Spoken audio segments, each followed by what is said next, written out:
आपको कुर्सी इख्तिदार पर बिठाया गया, आप एक तबके के लिए कोई ऐसा कानून न लाएं कि जिससे उनको तकलीफ पहुंचे और फिर उनको परेशानियां लाहिक हो। इस देश के अंदर देश का संविधान सबसे बड़ा है, संविधान बड़ा है, कोई नेता बड़ा नहीं।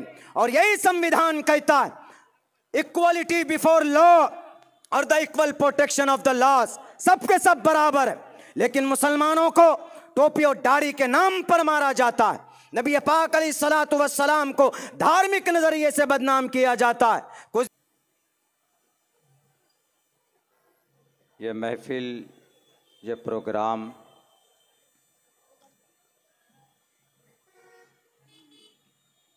तहफ़्फ़ुज़ औक़ाफ़, नामूस रिसालत, इन्हीं मिली जुली उन्वान के तहत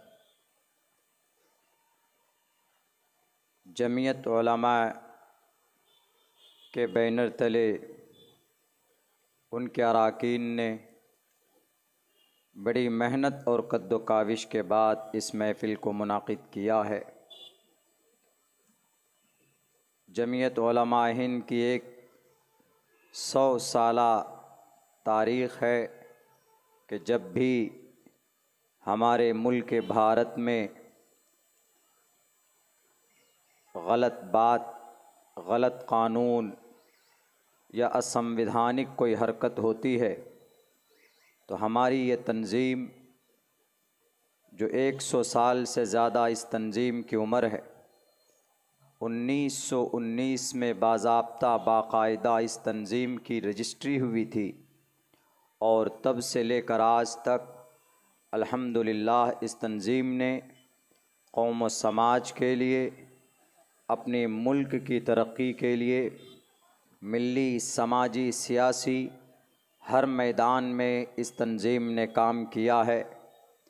हिंदू मुसलमान हर तबके के लोगों की मदद की है और आज भी जो गलत नीति पर हमारे मुल्क के कुछ लीडरान हैं जो कानून से ऊपर अपने आप को समझते हैं, तो इस तंजीम ने, जमीयत उलमा हिंद ने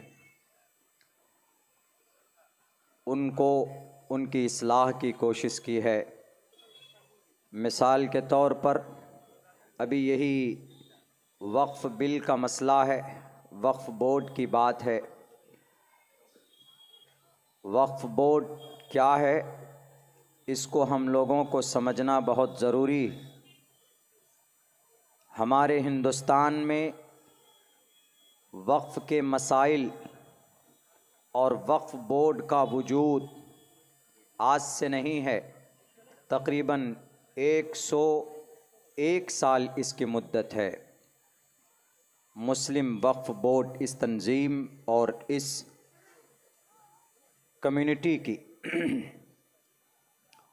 मगर वक्फ़ 100 साल से नहीं, बल्कि इस वक्फ़ का सिलसिला जनाब मुहम्मदुर रसूलुल्लाह सल्लल्लाहु अलैहि वसल्लम के ज़माने से है।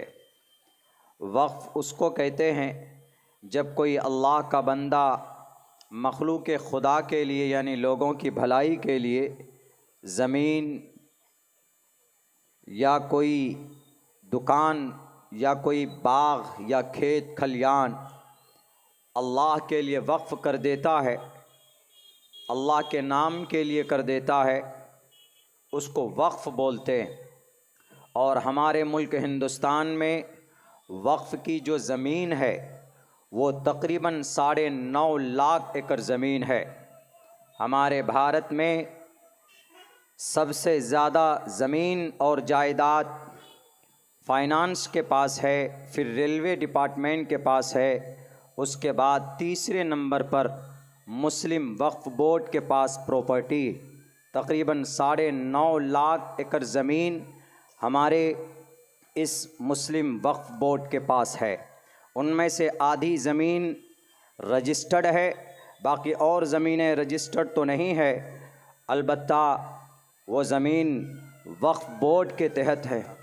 और इन्हीं ज़मीनों की हिफाजत के लिए साथियों और दोस्तों, हम सब के महबूब आलिम दीन और वज़ीर हुकूमत बंगाल तशरीफ़ फरमा है। असल ख़िताब इनका होना है। मैं 5-7 मिनट में अपनी बात आप लोगों के सामने पेश करना चाहता हूँ। तो बात यहाँ चल रही थी कि वक्फ़ का ताल्लुक़ हम मुसलमानों का अक़ीदे से जुड़ा हुआ है। हमारे लिए इबादत का एक मसला है। वक्फ़ जनाब मुहम्मदुर रसूलुल्लाह सल्लल्लाहु अलैहि वसल्लम के ज़माने से और तब से लेकर आज तक है। बहुत से लोग कहते हैं कि मुल्क हिंदुस्तान में इतनी बड़ी ज़मीन और इतनी सारी प्रॉपर्टी मुसलमानों के पास, इनके वक्फ़ बोर्ड के पास कहाँ से आ गई। उन्हें बता देना चाहता हूँ कि मुल्क हिंदुस्तान में 800 से तकरीबन 1000 साल तक मुस्लिम हुक्मरान यहाँ पर रहे हैं, मुस्लिम बादशाह रहे। उनमें से बहुत सारे ज़मींदार नवाब थे जिनकी कोई वारिस न होने की वजह से उन्होंने अल्लाह के लिए ज़मीन वक्फ़ कर दी। और एक मसला सुन लीजिए, जब कोई ज़मीन अल्लाह के लिए वक्फ़ हो जाती, जब कोई चीज़ अल्लाह के लिए कोई वक्फ़ कर देता है तो उस ज़मीन को कोई बेच नहीं सकता है, कोई ख़रीद नहीं सकता है। ये वक्फ़ का मसला है। जैसे आपकी मस्जिद है, आपकी ईदगाह है, आपके कब्रिस्तान हैं और आपके मज़ारात हैं, इन ज़मीनों को वहाँ का मुतवल्ली, वहाँ का सदर बेच नहीं सकता है, इसलिए कि वो अल्लाह के लिए वक्फ़ हो गया। जब एक मुस्लिम के लिए जायज़ नहीं है, उनके सदर और उनके मुतवल्ली के लिए जायज़ नहीं है कि वो वक्फ़ की प्रॉपर्टी को बेचे, तो फिर हमारे मुल्क के प्राइम मिनिस्टर साहब को ये इजाज़त भी नहीं है कि उसको बेचने या उसको हड़प करने के लिए कोई आप एक ऐसा कानून बनाएं कि जिससे मुस्लिम वक्फ़ बोर्ड की जो उनकी कमेटी है और वो कमज़ोर पड़ जाएं और आप जिसको चाहें उसको दे दें। मेरे भाइयों, हमारे अक़ीदे से जुड़ा हुआ मसला है। और फिर हमेशा हुकूमत ने जब भी कोई कानून बनाया है भारत के मुसलमानों के लिए खुसूसन, तो मुसलमानों को कुछ दिया नहीं है बल्कि मुसलमानों से लिया है। मौलाना आज़ाद फाउंडेशन स्कॉलरशिप को ख़त्म किया। और तो और जनाब, बहुत सारे मसले हैं। आपने देखा होगा अब से कई साल पहले 3 तलाक़ के ताल्लुक़ से भी कोई कानून बना तो वह हमारी मुस्लिम पर्सनल लॉ के अंदर इंटरफेयर करने की कोशिश की गई। उससे पहले हिंदुस्तान के आर्टिकल नंबर 14 के ख़िलाफ़ इक्वलिटी बिफोर लॉ और the equal protection of the laws, इस संविधान के इस आर्टिकल के ख़िलाफ़ CAA सिटीज़न अमेंडमेंट एक्ट को लाया। इससे भी खुसूसन मुस्लिम माइनॉरिटी को नुकसान पहुंचाने की पूरी कोशिश की गई। उसके बाद में और भी बहुत सारे क़वानीन बने। हमारे मदरसों को तोड़ने की, बंद करने की कोशिश की जाती है, जबकि देश का संविधान आर्टिकल नंबर 30 के अंदर कहा गया, all minorities whether based on religion shall have the right to establish and administer educational institutions of their choice। जब देश का संविधान कहता है कि कोई माइनॉरिटी के लोग वो अपने मज़हब और अपनी तालीमी इदारे चला सकते हैं, तो फिर ये लोग हमारे मदरसों को क्यों बंद कर रहे हैं। मेरे भाइयों, मैं ये कहना चाहूँगा कि जब भी कोई कानून बना है तो माइनॉरिटी को नुकसान पहुँचाया है। और हमेशा अब हमारी वक्फ़ की प्रॉपर्टी है, इसको हड़प करने के लिए आप नए नए मेंबरान को मुंतखब करने की प्लानिंग और कोशिशें कर रहे हैं। आप नए नए साजिशें रच रहे हैं कि आपका पेट नहीं भरा। महाराष्ट्र में 1.25 लाख एकड़ ज़मीन थी, उनमें से 1990 से लेकर सन 2002 तक 70,000 एकड़ ज़मीन बेचकर खा लिया आपने। आपका पेट नहीं भरा। बंगाल की पूरी धरती पर 80,000 एकड़ ज़मीन वक्फ बोर्ड की, इनमें से 30% ज़मीनें बेची गई, जिसके अंदर हुकूमत के लोग और बिरादरान वतन और ज़मीन के माफिया लोगों का हाथ है। मेरे भाइयों, मैं ये कहना चाहूँगा कि आप कुर्सी इख्तिदार पर बैठे हैं, आप अगर नफ़ा नहीं दे सकते तो आप किसी के लिए ऐसा कानून मत बनाइए कि जिससे एक तबके के दिल को नुकसान, उनको तकलीफ पहुँचे और उनकी ज़िंदगी के अंदर परेशानियाँ पैदा हो।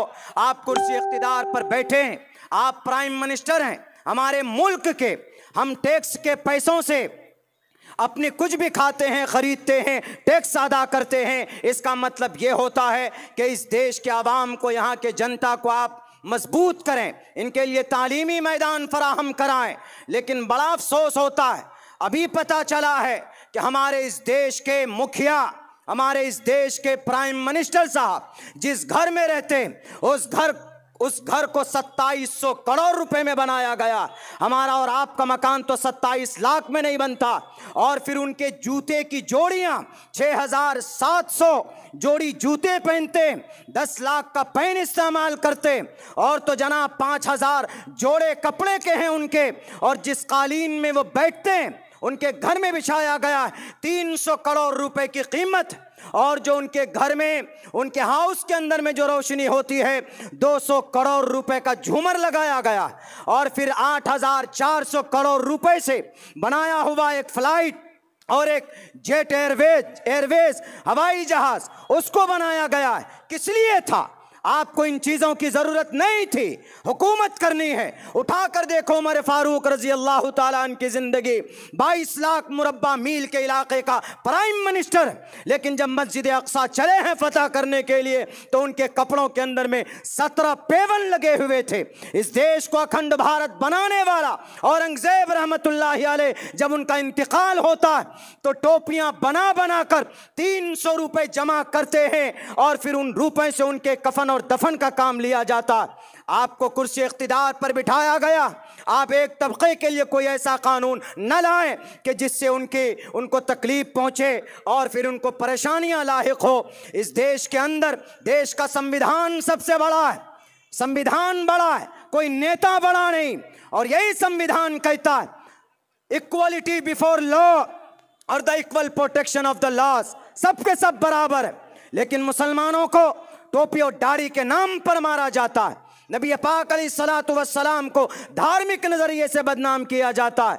कुछ दिनों पहले एक बड़े गुरुजी ने नबी पाक अलैहिस्सलाम के ताल्लुक से एक बात कही थी कि आपके नबी तो एक छोटी बच्ची से विवाह कर लिए, 9 साल की उम्र में अम्मा आयशा को बीवी बना कर लेकर आए। कोई गुनाह नहीं है, शरीयत की रोशनी में जायज़ है। लेकिन शरीयत के साथ साथ महाभारत की रोशनी में भी जायज़ है। महाभारत में कहा गया है खुले लफ्जों में कि त्रिशदशो दश वर्षा भार्गो विंदेन नग्निकाम एकविंशति वर्षा वा सप्रा वर्षा वापनुयाद, यानी 30 बरस का आदमी 10 बरस की लड़की से विवाह कर सकता, 21 बरस का यंग 7 बरस की लड़की से विवाह कर सकता। जब 3100 साल पहले महाभारत में इजाजत दी गई है छोटी बच्ची से विवाह करने के लिए।